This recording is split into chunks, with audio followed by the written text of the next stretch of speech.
let's move on and talk about the 5 takeaways. We're going to take a look at the 3-0 loss and see what 5 things we can take away from the game. And number 1 is wasteful Spurs. Yeah, and for whatever you want to say about our performance yesterday, we definitely had the chances to score, and I think the stats do bear that out. In terms of, it was the first game under Ange in the Premier League we have scored. It obviously ended our 39-game unbeaten run, 39-game run of scoring in consecutive games, but in terms of chances we had 14 shots on goal, 5 on target, 4 big chances, which was actually more than Fulham. And we had as well 2.41 XG. Obviously still less than Fulham, 2.76. But to score 0 goals from 2.4 XG is very rare. And usually if you have that kind of chance creation, you're going to get at least 1 goal. And definitely paid the price of being wasteful in front of goal. Yeah, that's 100% spot on. It did remind me a little bit of that Brighton game, didn't it? Where, we just got cut open time and time again. And then when we had the chances in the Brighton game, we took some of those chances and nearly got back in the game. And it could have been a similar story this time if we did take a few of those chances in the last stage of the game, but we didn't. And it was really, really poor finishing from the likes of Brennan, from the likes of Timo Werner, Richarlison as well. So we could have got back into that game, but we just didn't take our chances, and that was probably the most disheartening thing from the end of that game. Number 2, we're going to look at Dragushin's first start. Yeah, and I thought it was a mixed day for Dragushin. I thought there was some good stuff, but unfortunately, we were on the end of a 3-0 defeat, and he had his part to play on that as well. In terms of the stats, he won 3 of his 5 aerial duels, 1 of his 3 ground duels, 2 interceptions, 2 block shots, 5 clearances, which is a decent numbers. And I thought he did some really good stuff when it came from that defending corners in the first half, and some really good block shots. He also had a big opportunity to score right in that first half, which he dragged wide with his left foot on another day. I think that was a cross, though. Was that a cross or a shot? I think there was no one in the box, so I thought it was a shot. But unfortunately, did lose his man for the first goal, which Muniz ended up putting in the back of the net. And in the second goal, didn't react quick enough from the rebound from Bassi's shot, and Muniz was able to poke it home, and it didn't even need a lot of power, just trickled into the back of the net, and Dragushin will be very disappointed with that. So I did think he started the game quite confidently and positively, but unfortunately, as Fulham gained control of the game, they caught him out a couple of times. Yeah, I mean, I agree to a certain extent. I agree there were some good things in there from Dragushin, but unfortunately, I think it was all overshadowed from the bad things that we saw in there from him. I thought he was kind of central to 2 of the goals that we did concede. It looked like he had no sort of relationship on the pitch at all with the likes of Destiny Udogie on that left-hand side, and you could see it clearly on the pitch. And I think he will grow and learn from that game and maybe the bad things that he did do in the game. But maybe the positive signs is from the positive things. If he could keep doing that and maybe iron out the bad things that he did do, then things will look a lot better for Radu. But let's move on to number 3, and that is Palhinha dominates completely. And I thought he was exceptional. He literally was absolutely everywhere for Fulham in this game, and I think some of these stats just encapsulate how important he was for Fulham in this game.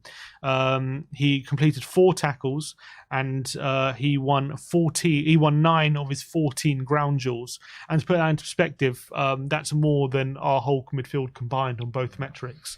So literally, Palhinha by himself was like more effective defensively than Sarr, Basuma and Maddison put together. We really struggled to deal with him from a defensive point of view, and on the ball as well. Completed 1 key pass, 3 out of 3 long passes completed. Completed 19 of his 22 passes as well. So it was a real domination job by Palhinha, and we were forced to foul him 5 times. He was fouled 5 times in the game. I think that just as well. That is an indication of how much we struggled to deal with Palhinha on the day. Yeah, and we spoke a lot about him in the preview coming into this game, talking about what a high-quality midfielder, and he did not disappoint in terms of showing what a good player he is, and it's no surprise why top clubs are after him. Nearly got his move to Bayern Munich in the summer, and I assume that this summer again top clubs will be after him, because he is literally one of the best 6s in the Premier League, and he showed it yesterday. What a performance. Shown up. Yeah, and he showed up every single midfielder that we had on the pitch yesterday, every single one. Number 4, we're going to look at wide areas exploited. Yeah, and that's where a lot of the joy came from Fulham on the day. they just kept exploiting those wide areas which we were leaving exposed. Porro and Udogie doing that inverted role was a tactic that Fulham ruthlessly exploited throughout the day. And I think the fact that both Robinson and Castagna on the day ended up getting assists just goes to show how much joy they were getting in those areas. And it was a job where I think Marco Silva probably just kept telling those players, just keep going, making those runs into those spaces in the penalty area on the sides, and you're going to get spaces. And you went, not only did the fullbacks both get assists. Iwobi on the day, who was playing on the right wing, had 4 key passes, and Willian as well was very, very influential on the day. So it was just a game where, as much as Paulinho dominated in the centre, we were getting completely overrun in the wide areas as well. Yeah. And it was a really hard watch at times, particularly for that second goal. The way Destiny Udogie was just so lazy. It was a lazy moment. Iwobi just waltzes past him. On the other side, you're seeing Anthony Robertson and Willian completely dominate Pedro Porro as well.